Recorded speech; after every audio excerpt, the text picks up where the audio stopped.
안녕하세요, 여러분. 저는 20년간 법조계에서 활동해온 김정훈 변호사입니다. 오늘 여러분께 꼭 말씀드려야 할 이야기가 있어서 이 자리에 섰습니다.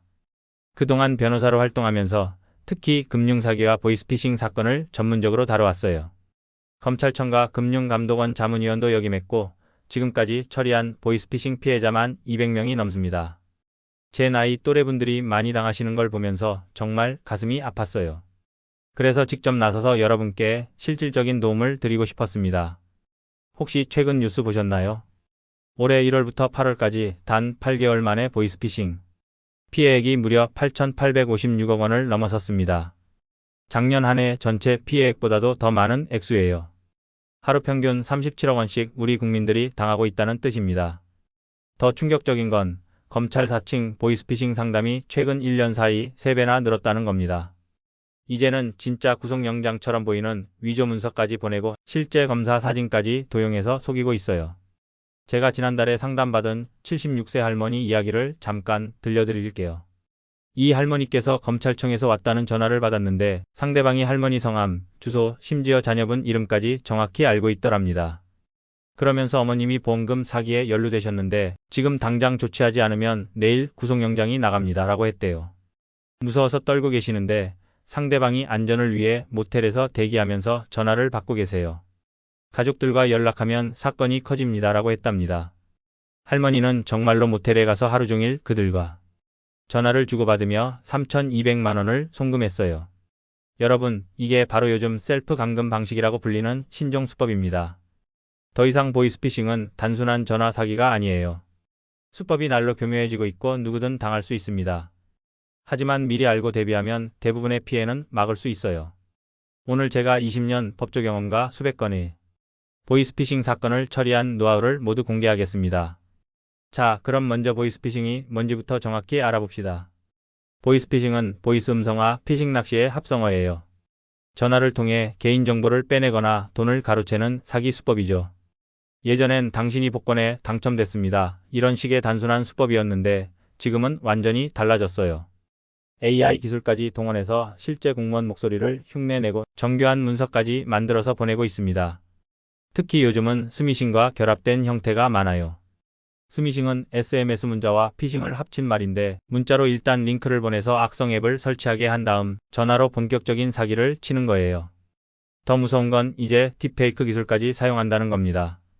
실제 검사나 경찰관 사진을 합성해서 가짜 신분증을 만들고 심지어 음성까지 흉내내서 이건 진짜 검찰청 김 검사입니다 라고 속이고 있어요. 국정원 보고서에 따르면 해외에서는 보이스피싱과 마약 범죄를 연계시키는 경우도 나타나고 있다고 합니다. 당신 명의로 마약이 배송됐다면서 협박하는 수법까지 등장했어요. 그런데 여러분, 여기서 중요한 포인트 하나 짚고 넘어가겠습니다.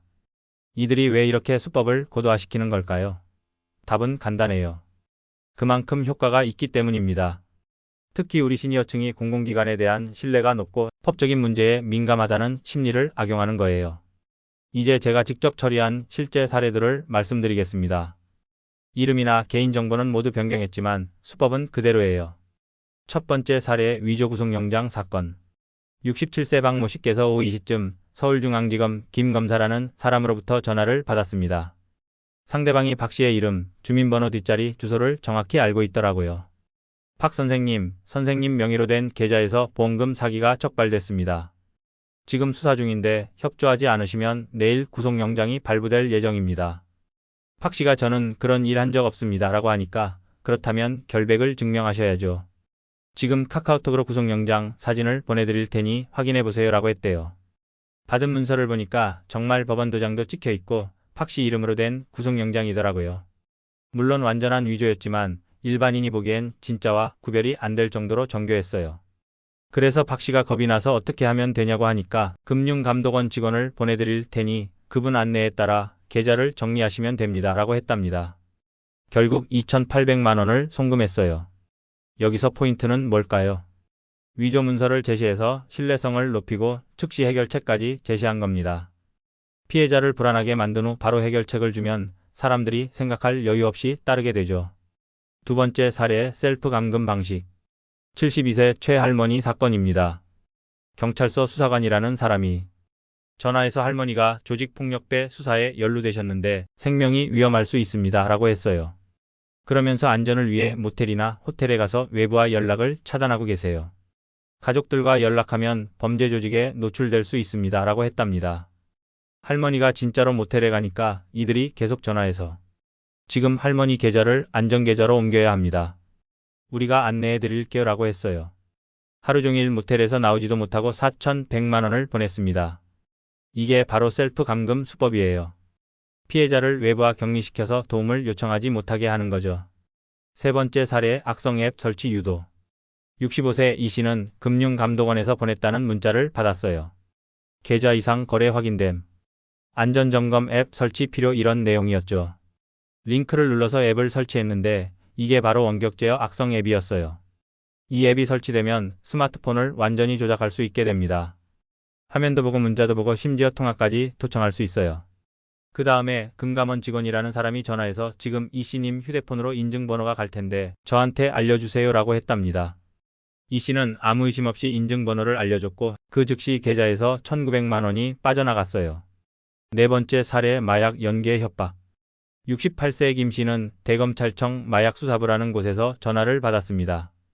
김 선생님 명의로 필로폰 2kg이 중국에서 배송됐는데 세관에서 적발됐습니다. 이건 사형까지 가능한 중범죄예요. 김 씨가 저는 그런 거 시킨 적 없습니다. 라고 하니까 그럼 누군가 선생님 신분을 도용한 거겠네요. 피해자가 되려면 지금 당장 조치해야 합니다. 라고 했어요. 마약 사건은 계좌까지 동결되니까 일단 안전한 곳으로 돈을 옮기세요. 라면서 3,500만 원을 요구했습니다. 여러분, 이 사례들의 공통점이 보이시나요? 모두 공공기관을 사칭하고 큰 범죄에 연루됐다며 불안감을 조성한 다음 즉시 해결책을 제시하는 패턴이에요. 그리고 지금 당장 오늘 안 해라는 시간적 압박까지 가하죠. 자, 이제 보이스피싱의 주요 수법들을 체계적으로 정리해 드릴게요. 첫째, 발신번호 조작. 이들이 전화할 때 화면에 뜨는 번호를 조작해요. 실제 검찰청이나 경찰서 대표번호로 표시되게 하는 거죠. 그래서 진짜 검찰청에서 왔네? 라고 착각하게 만듭니다. 하지만 여러분, 발신번호는 얼마든지 조작할 수 있어요. 화면에 뜨는 번호를 절대 믿으면 안 됩니다. 둘째, 개인정보 선제 공개. 상대방이 여러분의 이름, 주소, 나이, 심지어 자녀 이름까지 알고 있다고 놀라지 마세요. 요즘은 개인정보가 인터넷에 많이 노출되어 있어요. 이런 정보는 얼마든지 구할 수 있습니다. 개인정보를 안다고 해서 진짜 공무원은 아니에요. 셋째, 위조문서 및 사진 제시. 구속영장, 체포영장, 금감원 공문 등 온갖 공문서를 위조해서 보내요. 심지어 실제 검사나 경찰관 사진까지 도용해서 신분증을 만들어 보내기도 해요. 하지만 진짜 공무원이 업무상 문서를 카카오톡이나 문자로 보내는 일은 절대 없습니다. 넷째, 악성 앱 설치 유도. 안전점검 앱, 보안 앱, 인증 앱 이런 이름으로 악성 앱을 설치하게 해요. 한번 설치되면 여러분 스마트폰을 완전히 조작할 수 있게 됩니다. 공공기관에서 개인에게 앱 설치를 요구하는 일은 절대 없어요. 다섯째, 심리적 압박과 시간 제한. 지금 당장 안 하면 구속됩니다. 오늘 안에 해결하지 않으면 큰일 납니다. 이런 식으로 시간 압박을 가해요. 사람이 급해지면 제대로 생각할 수 없게 되거든요. 진짜 공무원은 절대 이런 식으로 재촉하지 않습니다. 여섯째, 외부와의 연락 차단. 가족들에게 말하면 안 됩니다. 이건 기밀사항이에요. 다른 곳에 문의하면 사건이 커집니다. 이런 식으로 다른 사람과 상의하지 못하게 막아요. 진짜 공무원이라면 가족이나 지인과 상의하는 걸 막을 이유가 없어요. 일곱째, 금융거래 유도. 안전계좌로 돈을 옮기세요. 피해 방지를 위해 출금해 주세요. 검증을 위해 계좌 잔고를 확인해야 합니다. 이런 식으로 돈을 요구해요. 공무원이 개인 계좌에서 돈을 옮기라고 하는 일은 절대 없습니다. 여러분, 이 7가지만 기억하셔도 대부분의 보이스피싱을 막을 수 있어요. 하나라도 해당되면 일단 의심하세요. 이제 본격적으로 예방법을 알려드리겠습니다. 경험한 노하우를 모두 공개할게요. 첫째, 멈춤 습관 기르기. 가장 중요한 건 바로 멈춤입니다. 아무리 급해 보여도 아무리 그럴듯해도 일단 전화를 끊고 생각하는 시간을 가지세요. 검사님, 죄송한데 제가 확인 좀 해보고 다시 연락드릴게요 라고 하고 끊으세요. 진짜 공무원이라면 이해할 거예요. 가짜라면 안 됩니다. 지금 당장 해야 합니다 라고 할 거고요. 둘째, 공식 번호로 역확인하기. 전화를 끊은 후에는 반드시 해당 기관의 공식 번호로 직접 확인하세요. 검찰청이라면 검찰청 대표번호로, 경찰서라면 경찰서 대표번호로 전화해서 방금 김 검사님이 저한테 전화했다는데 확인 가능한가요? 라고 물어보세요. 인터넷에서 번호를 찾아보거나 114에 문의해서 정확한 번호를 확인하세요. 아니면 가까운 파출소에 직접 가서 확인해 보셔도 돼요. 셋째, 스마트폰 보안 관리. 스마트폰 설정에서 출처를 알 수 없는 앱 설치 기능을 꺼두세요. 그러면 공식 앱스토어나 플레이스토어 외에는 앱을 설치할 수 없게 돼요. 또 문자로 온 링크는 절대 누르지 마세요. 특히 클릭하세요. 다운로드하세요. 이런 문자는 무조건 의심하셔야 해요. 카카오톡으로 온 파일도 함부로 열지 마세요. 모르는 번호에서 온 건 특히 조심하고요. 피싱 아이즈나 시티즌 코난 같은 악성 보이스피싱 앱, 원격 제어 앱을 탐지하는 애플리케이션을 깔아두세요. 실시간으로 원격 제어 악성 앱을 감시할 수 있습니다. 구글 플레이 스토어나 앱스토어에서 깔 수 있습니다. 넷째, 가족과의 사전 약속. 가족들과 미리 이런 상황에 대해 얘기해 두세요. 만약에 검찰청이나 경찰서에서 전화 온다고 하면 일단 나한테 연락해라고 약속해 두는 거예요. 그리고 보이스피싱범들이 가족에게 말하면 안 된다고 하더라도 무조건 가족에게 알리세요. 진짜 공무원이라면 가족과 상의하는 걸 막을 이유가 없어요. 다섯째, 은행 및 금융사 알림 서비스. 모든 계좌에 SMS 알림 서비스를 신청해 두세요. 돈이 들어가거나 나갈 때마다 문자가 와요. 그러면 이상한 거래를 바로 알 수 있거든요. 또 인터넷 뱅킹이나 폰뱅킹 한도도 적절히 설정해 두세요. 평소에 큰 돈을 이체할 일이 없으시면 한도를 낮춰두는 게 좋아요. 여섯째, 의심스러운 전화 대응법. 의심스러운 전화가 왔을 때는 이렇게 대응하세요. 죄송합니다. 확인이 필요해서 직접 방문하겠습니다. 가족과 상의하고 연락드리겠습니다. 변호사와 상담 후에 연락드리겠습니다. 이런 말을 하면 가짜들은 대부분 포기해요. 진짜라면 언제든 방문을 환영할 거고요. 일곱째, 신뢰할 만한 상담처 확보. 평소에 믿을 만한 상담처를 알아두세요. 가까운 파출소, 주민센터, 은행 지점 같은 곳이요. 의심스러운 일이 생기면 이런 곳에 가서 직접 상담받으세요. 보이스피싱 신고센터 번호도 저장해 두세요. 국번 없이 1332번이에요. 여러분, 여기서 중요한 포인트 하나 더 말씀드릴게요. 나이가 들수록 사기당하기 쉽다고 생각하시는 분들 많은데 절대 그렇지 않아요. 오히려 우리 시니어분들이 인생 경험이 많아서 더 현명하게 대처할 수 있어요. 다만 요즘 사기 수법이 너무 교묘해졌을 뿐이에요. 미리 알고 대비하면 충분히 막을 수 있습니다. 혹시라도 보이스피싱을 당하셨다면 절대 당황하지 마세요. 빨리 대처하면 피해를 최소화할 수 있어요. 첫째, 바로 은행이나 카드사에 연락하세요. 365일 24시간 운영하는 고객센터가 있어요. 보이스피싱을 당한 것 같다. 계좌 지급 정지 해달라고 말하세요. 계좌번호와 이체 시간을 정확히 알려주면 더 좋고요. 빨리 신고할수록 돈을 되찾을 가능성이 높아져요. 둘째, 경찰에 신고하세요. 112에 전화하거나 가까운 파출소에 가서 신고하시면 돼요. 아니면 사이버 수사대에 직접 신고하셔도 좋고요. 신고할 때 통화 내용, 상대방이 제시한 문서, 송금 내역 등을 최대한 자세히 말씀해 주세요. 셋째, 보이스피싱 통합신고센터에도 신고하세요. 국번 없이 1332번이에요. 여기서는 피해 신고와 함께 계좌 지급 정지도 도와줘요. 보이스피싱 피해를 당하면 전기통신금융사기 피해금, 환급에 관한 특별법에 따라 피해금을 돌려받을 수 있어요. 물론 100% 보장은 아니지만 빨리 신고하고 절차를 밟으면 상당 부분 회복 가능해요. 환급 절차는 이래요.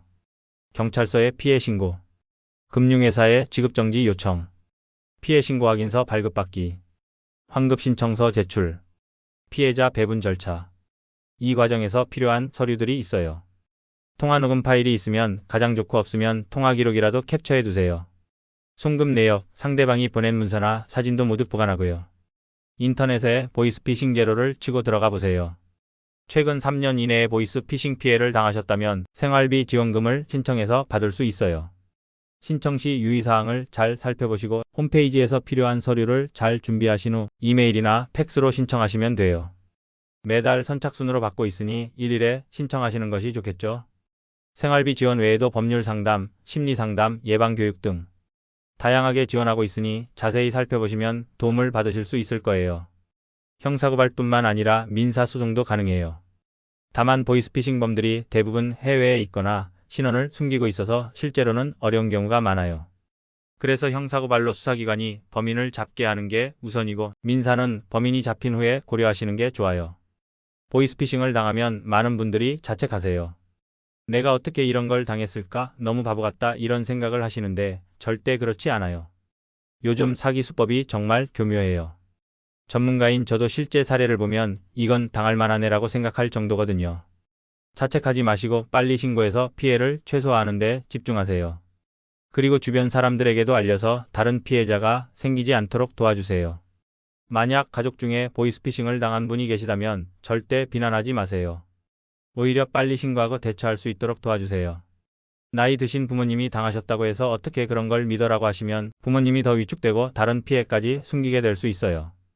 대신 괜찮다, 우리가 같이 해결하자라고 격려해 주세요. 그래야 부모님도 안심하고 필요한 조치를 취할 수 있어요. 자, 오늘 말씀드린 내용을 간단히 정리해 드릴게요. 보이스피싱 예방 3원칙. 멈춤. 아무리 급해도 일단 전화 끊고 확인. 공식 번호로 해당 기관에 직접 확인. 상해 가족이나 지인과 반드시 상의. 절대 하면 안 되는 것들. 출처 불명 앱 설치. 문자 링크 클릭. 전화로 계좌번호나 비밀번호 알려주기.